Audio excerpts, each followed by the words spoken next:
Larry? Hey, Rick. So these are the guitars? Yeah. Welcome to my little slice of heaven. This is my studio and workshop where all the magic happens. Yeah, I got a pawn shop that's sort of like that. I reached out to the guys at the pawn shop because I have 3 guitars that I think they'll really be interested in. The Gibson B-Bender is one of only 400 ever made.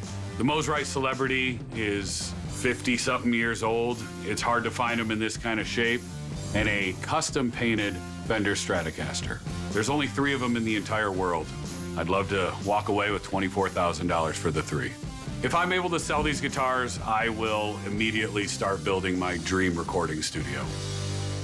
These are really cool. I mean, like, this is a B-Bender, right? Yes, and Okay. as far as I know, the only B-Bender that Gibson made. A B-Bender mechanism actually pulls the B string tighter, raising the pitch, most likely used in country music. However, Gibson guitars were mostly used in rock and roll. I mean, I've heard of these things. I've never actually seen one. Yeah.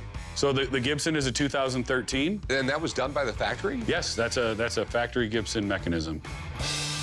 Then we have this 1967 Mosrite Celebrity here. That is a cool brand. It was like started by a guy named Mosley, and then he got financial backing from a guy named Boatwright, so they made Mosrite. See, no, I did not know that. Yeah, That's good that's stuff. how they got together. I mean, the company was just jamming in the 1960s. I mean, like, Yeah. they were making 1,000 guitars a month. No kidding. And the way I understood it was this is the guitar of the Ventures and even into the Ramones. They love that heavy reverb, dripping, like made you feel like you're hanging 10 on a longboard. Yeah. And then this is a guitar commissioned by Fender. I mean, everybody knows about Fender. I mean, it started like by Leo Fender. First guitar was the Broadcaster, Yeah. and then the Stratocaster, you know. Yep.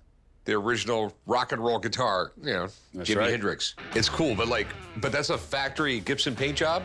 No, this is a custom hand-painted paint job by Justin Bauer. So Fender found Justin's art. He paints paintings and actually pottery, and they commissioned him to do 3 guitars. One belongs to Axl Rose. The other one is in a gallery in Japan, and we have the 3rd one right here. Interesting. I thought so. Yeah. All right, the big question, what do you want for these things? The Gibson's $2,500. The Mosrite's only $1,500, but the Fender is $20,000.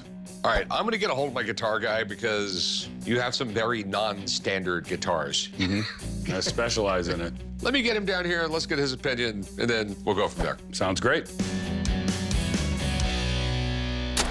So what do you think? It's not often you get to see one of these. Yeah. Gibson B-Bender with a Joe Glazer B-Bender setup. They only made 400 of these. This guitar is so weird. Looks like some natural patina. This would have had a satin finish. We can still have a lot of it on the back, but a whole bunch of it's missing on the face of the guitar, but that's rock and roll. I mean, what are you gonna do? And then we got the Mosrite. This is an oddball in the Mosrite pantheon. I mean, it's not the solid body like the Ventures played or the Mark II like Johnny Ramone played. Much more limited appeal, but has all the ingredients. Has the Mosley tailpiece, has the hotly wound single coil pickups, has the roller bridge. I'm into it, man. I love it. Good. That's what I like to hear. Yeah. And you don't see that every day. No.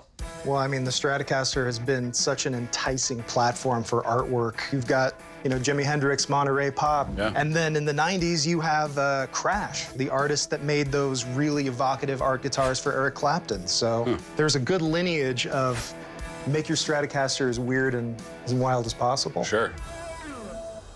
What do you think these two would go for? Well, on the Gibson in its current condition, around 1,800 bucks. And on the Mosrite Celebrity, I feel really good about 1,500 for that one. And this, what was the asking price on this guitar? $20,000. I can tell you that if the only thing I can index this off of is the Eric Clapton Crash Stratocasters, which were played out by Clapton, so there's a whole extra layer attached to that. But those I've seen priced at around 30,000. So can you even put a number on it? Rick, I can't confidently put a number on that. Thanks, man. You're the best. Absolutely, anytime. Thanks, Larry, Mike. pleasure. All right. So refresh my memory on what you wanted for these. So if we're taking the Stratocaster out of the equation, I wanted $1,500 for the Mosrite, $2,500 for the B-Bender Les Paul. I'm thinking like 2,000. $2,500. I'm thinking 2,000. $2,350. 2,200. Sweet, we got a deal. Bring him to the shop. I'll get you paid. You got it. Thanks, man. See ya.